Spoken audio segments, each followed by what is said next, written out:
আসসালামু আলাইকুম friends, welcome to my channel Pinky kitchen. আজ পিঙ্কি কিচেনে বানাবে চিংড়ি মাছের মালাইকারি। দেখুন, চিংড়ি মাছের মালাইকারি বানবে। এক সপ্তাহ আমি আপনাদেরকে রেসিপি আপলোড করে ছাড়তে পারিনি।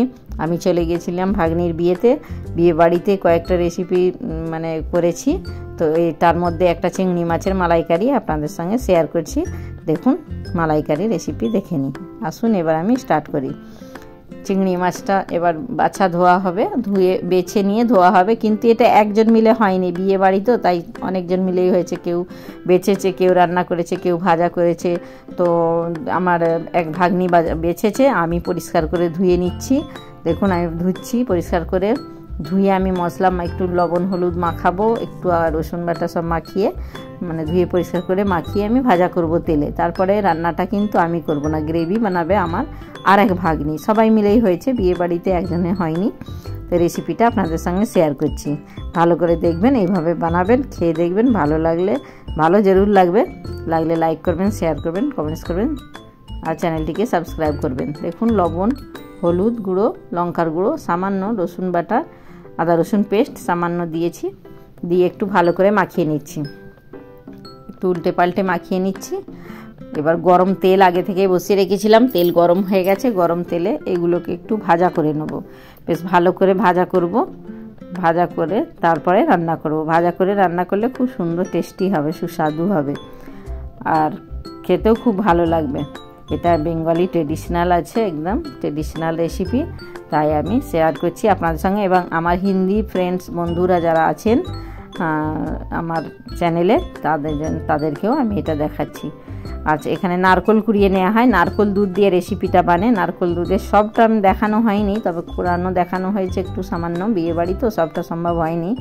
এবার আমি একটু গরম পানি দিয়ে এই নারকোল কুড়ের প্রথমে যে ঘন দুধটা ওইটা বার করে নেওয়া হয়। এটাও আরেকজন করছে, আমি এটা করছি না, আরেকজন করছে বিয়ে বাড়িতে। এই ঘন দুধটা অন্য একটা বাটিতে রেখে আবার তাতে আরেকটু গরম পানি দিয়ে একটু পাতলা দুধ বার করে নেওয়া হয়। আর এই দুধ দিয়েই রেসিপিটা বানে। এবার রেসিপি চালু হচ্ছে। ওদিকে মাছটা ভাজা হয়ে গেছে, তুলে নিয়েছি। এবার একটু তেল লাগে এতে, 3 থেকে 4 চামচ তেল দেওয়া হয়েছে। 2-3টে কাঁচা লঙ্কা ভেঙে দেওয়া হয়েছে আর পেঁয়াজ দেওয়া হয়েছে। বেশ ভালোই এতে পেঁয়াজ লাগে, বেশি 250 মতো পেঁয়াজ রাফলি এমনি চপ কেটে দেওয়া হয়েছে। এবার রান্নাটা স্টার্ট হয়ে গেছে। এই রান্না কিন্তু আমি করছি না, আমি পাশে আছি, আমার ভাগ্নি করছে। বললাম আমি করি, ঠিক তুমিই করো। তো এবার পেঁয়াজ দেওয়া হয়ে গেছে, তাতে আদা রসুন পেস্ট দেওয়া হচ্ছে, দিয়ে ভালো করে নাড়াচাড়া করা হবে পেঁয়াজটাকে। পেঁয়াজ খুব লাল করা হবে না, কিন্তু বেশ গ্রেভি বানবার মতো হবে। এবার হলুদ গুঁড়ো দেওয়া হচ্ছে 2 চামচ হলুদ গুঁড়ো। মাছটা কিন্তু 750 আছে, বেচে ধুয়ে একটু কম হয়ে গেছে, দেখতে কম লাগছে, কিন্তু 750 মাছ আছে। এবার যত গুঁড়ো মশলাগুলো, শুকনো মশলা দিয়ে দেবো। লঙ্কার গুঁড়ো, হলুদ গুঁড়ো, ধনের গুঁড়ো, জিরের গুঁড়ো, লবণ, স্বাদ মতো লবণ। মাছ ভাজায় লবণ দেওয়া আছে, সেই হিসাবেই স্বাদ মতোই লবণ এখানেও দেওয়া হবে।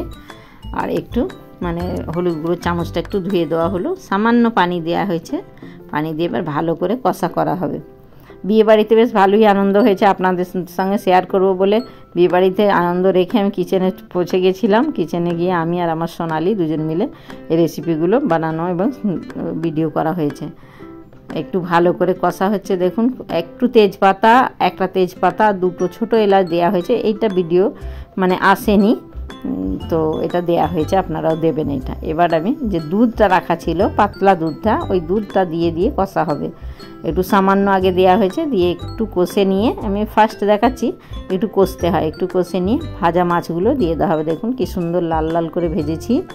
এইভাবেই আপনারাও ভাজবেন, এইভাবে ভেজে খেয়ে রান্না করে দেখবেন। আর একটু দুধ দেয়া হবে, একবারে দেয়া হবে না, একবারে দুধ দিলে ঠিক কষানো হবে না, পাতলা হয়ে যাবে, গ্রেভি ভালো বানবে না, গন্ধও থেকে যাবে। তাই একটু কম কম করে দিয়ে একটু আস্তে আস্তে ভালো করে চালাতে হবে। খুব জোরে চালানো হয়নি, একটু আস্তে আস্তে চালানো হয়, কষা হয় লাকড়ি দিয়ে। দেখুন, এবার যা বাঁচা দুধটা ছিল সেটা দিয়ে দিলাম। এটা দিয়ে একটু ভালো করে কষানো হবে। কি সুন্দর একটা গন্ধও ছেড়েছে, গ্রেভিটা কত সুন্দর লাগছে। আর এটা খুব তাড়াতাড়ি বেনে যায় রেসিপিটা, অনেক দেরি লাগে না। আর একটা কাঁচা লঙ্কা ভেঙে দেওয়া হলো নামাবার আগে।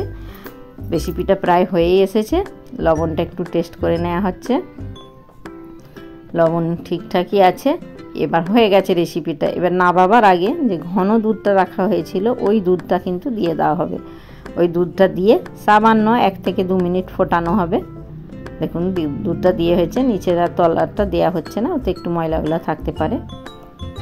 দেখুন এবার ভালো করে একটু আরেকবার ভালো করে নাড়িয়ে কষিয়ে নেওয়া হচ্ছে। এত সুন্দর একটা গন্ধ ছেড়েছে, একদম বাপরে বাপ, খুব ভালো লাগছে। আপনারাও এইভাবে বানাবেন। দেখুন হয়ে গেছে, রেসিপি রেডি হয়ে গেছে। 1 থেকে 2 মিনিট চাপা দিয়ে রাখা হয়েছিল, রেসিপি রেডি হয়ে গেছে। গ্যাস অফ করে দিয়েছি।